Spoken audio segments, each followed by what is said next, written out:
Hello guys and gals and welcome to another episode of Unique Items. Today we're going to be going over another one of the Uber Uniques, and this is the Staff of Ahavarion. I don't know how you pronounce it.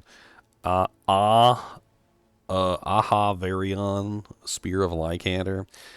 It's a pretty powerful staff, and ever since the Avatar of Zir has been put in, it's even more powerful because, well, you know, the shrines are a big money thing in the Avatar of Zir, so getting access to shrines is a big deal. Let's go over it together and let's talk about it. I think I am actually short the number of Forgotten Souls I need to upgrade it fully, but we could at least upgrade it to one shy of fully upgraded without Forgotten Souls, I think. Let's go. So it's going to go from... Yeah, I don't have 6 Forgotten Souls.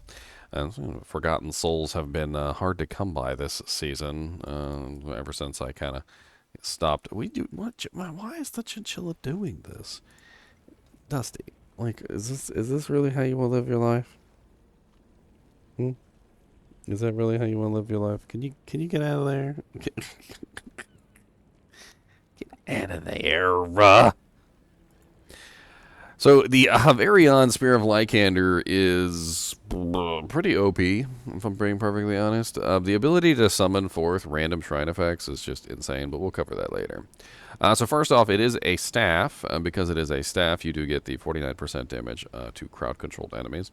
On top of this, you also get a 49% increase in damage, which is just flat, which is pretty nice. And then 28% increased attack speed, which is kind of insane. Basically makes it so that it turns you into kind of like a freaking speed demon. 28% actually might be, I think it probably goes a little bit higher than that on the stats, but that's the most I've seen on any item. Outside of aspects, like you can get like 30% on the the basic skills and stuff like that. But this is the first time I've seen that much attack speed on an actual item. On top of that, we get 22.4% critical strike chance, and it does go up a little bit higher because I haven't upgraded it all the way to its maximum. And then we get up to a 39.2% chance to stun, which is kind of interesting. Just free stuns. I mean, I'm not exactly against having some free crowd control. I think I would have rather had something else. But 39.2% chance is a lot. And that, of course, is going to combine with it whatever your lucky hit chance is on your ability, and it's going to calculate out. So you've got, right now I've got a 53% lucky hit chance on Claw, and then this is a 39.2% once you succeed. So it ends up being less than that, but it's going to happen more often than not. 39.2% is a pretty high percent chance. And then we come to the meat and potatoes of the item, which is gain a random shrine effect for 20 seconds after killing an elite enemy. Now, this can only occur once every 30 seconds, which means basically you can only get one shrine every 30 seconds. However, if you stack up shrine buff duration, which is something that nobody ever thought would be useful, you can essentially maintain the shrines for, well, indefinitely. And I think I might actually be using this on my druid now and in lieu of Great Staff of the Crone. I might have to do a little respec. Will you get out of my armhole there, sir? Why are you just using me as a jungle gem? Why are you using me as a jungle gem? He's a little baby. A little dusty baby bones. Little baby bones. Get in there. Get out of there, little turd. Let's go play around with this real quick and fight some elite monsters so I can show you how this works. So if we go over to the Blood Harvest, that's a nice place. Every time you kill an elite monster, it doesn't matter. When you kill an elite, you immediately get a shrine effect. It's random. The Greed Shrine is one of them. However, I've been told that in the Avatar of Zir, the Greed Shrine doesn't actually happen because the Greed Shrine is specifically restricted from the Avatar of Zir, whereas when you're out in the open, it's not restricted. So you basically just find any elite monster. Doesn't matter which elite monster, just has to be an elite. And once you find an elite monster and you kill it, you're just going to get a random shrine right above your head. It's instantaneous. I've been playing around with it for a little while just to kind of get a feel for it before I did the video, and it really doesn't take a whole lot to get your random shrine effects. Of course, sometimes finding an elite monster might be a little bit in the butt in the open world. But when you're in nightmare dungeons and things like that, the elite monsters are everywhere, so it's not actually very difficult to find them.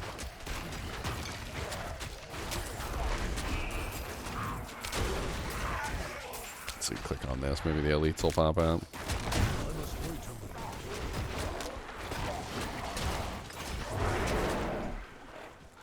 Bunch of junk mobs all over the place.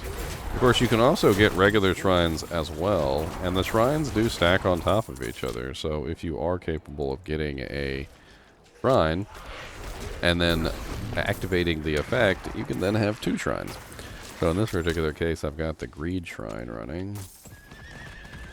And, oh, well, that doesn't help. The frickin', the blood harvest switched on me while I was, wasn't paying attention. That's why all the monsters are starting to disappear.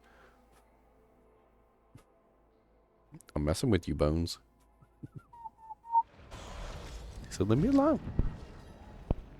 He said, you want me to crawl back through your armhole? Because I will crawl back through your armhole in a heartbeat. Don't even pretend that I won't do it.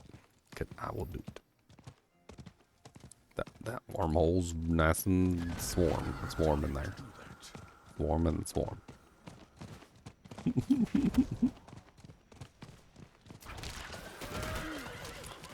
I'm looking for those juicy elite packs.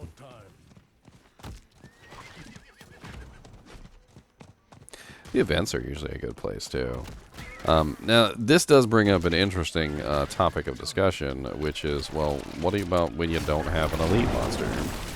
Well, if you don't have an elite monster, then you don't get an effect.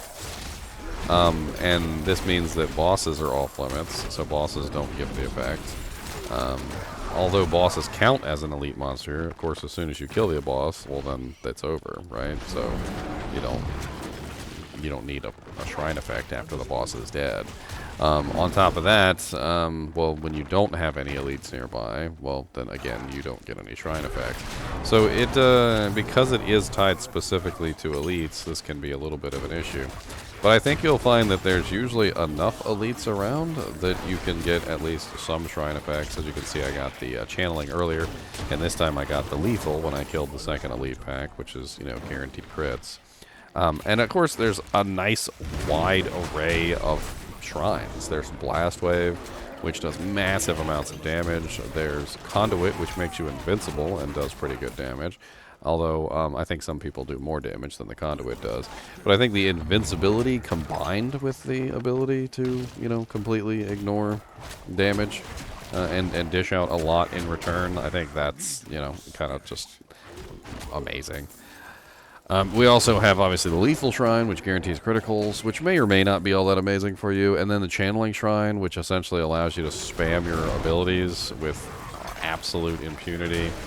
Which is absolutely amazing for a lot of classes. Like, for instance, the Bone Spear Necromancer gets a huge bonus for being able to spam his skills without using any of his resource. So a very interesting one there. But the Necromancer, of course, can't use the staff, so it's still a pretty nice bonus for both the Sorceress and the Druid.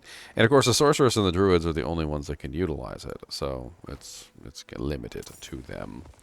I think that the effect is absolutely insane, and due to the fact that the Abattoir of Zir specifically has such a good effect with the shrines, especially when you're using the shrines to kill the Bloodseekers, for instance. Like right when you kill that last elite, you can obviously pick up a shrine and use that to take on the Bloodseekers. You can see we got another elite there, and this time I got the Channeling Shrine. And of course, if you stack up Shrine Buff Duration with the Spear of Lycander, you can, of course, increase that 20 seconds closer to 30, maybe even further past 30, and then you can have multiple shrines going at the same time, and you can have permanent uptime of those shrines. So basically, you never don't have a shrine up, which is kind of like the entire goal with this particular staff, is just having an infinite number of shrine effects just constantly running. Even if, you know, in the open world it's just the greed shrine. But, honestly, I don't really even care. I like having any shrine effects, even if it's just a greed shrine. But from an offensive perspective, the Greed Shrine is the one shrine that basically does absolutely nothing for you. The Protection Shrine, again, is not very offensive, but at least it allows you to get in there and dish out damage and not have to worry about dying. So, there's also that. I mean, all in all, I'm pretty impressed with it. I think some people weren't so impressed with the Staff of Spear of Lycander, but the more I play around with it, the more I realize that having essentially free shrines all the time while I'm doing a dungeon certainly isn't terrible. I do feel like it's probably not the best item in the world for boss fighting. Like, I wouldn't use this to scale, say... Oh, here's some Bloodseekers. Let's see if it works on the Bloodseekers. Yep, the Bloodseeker gave me Blast Wave. Haha. So, as you can see, it even works on the Bloodseekers as well. So, when you kill one Bloodseeker, as you're going to kill the other Bloodseekers, you will get a Shrine effect for killing one of the Bloodseekers, which is pretty nice. Very, very, actually, freaking epic, uber unique. And, you may actually want to keep a secondary weapon, though. So if you're fighting Uber Lilith or you're fighting Uber Dareel, if you're fighting a boss that doesn't have any elites, and obviously there's no reason for you to... There's no way for you to actually get the shrine effects, it might be one of those items that you hang on to and you use for maybe like 90% of your playthrough through a dungeon, all the way up until you fight the bosses or whatever, and then maybe when you fight the boss, you swap out to something else. And this is just simply because, well, you know, it's not going to help you versus those single target bosses unless you can trigger the shrine effect before you go into the boss room. So if you have an elite right before you get through the boss room, then it's gonna be useful, obviously. But then once that shrine effect wears off, you might be better off with something else. The flavor text on this says, "The angel Lycander left us a portion of her power in this spear. It is all the proof I need that she watches over us all, over us still. Oracle Argo Ishni?" Not really sure how to pronounce that.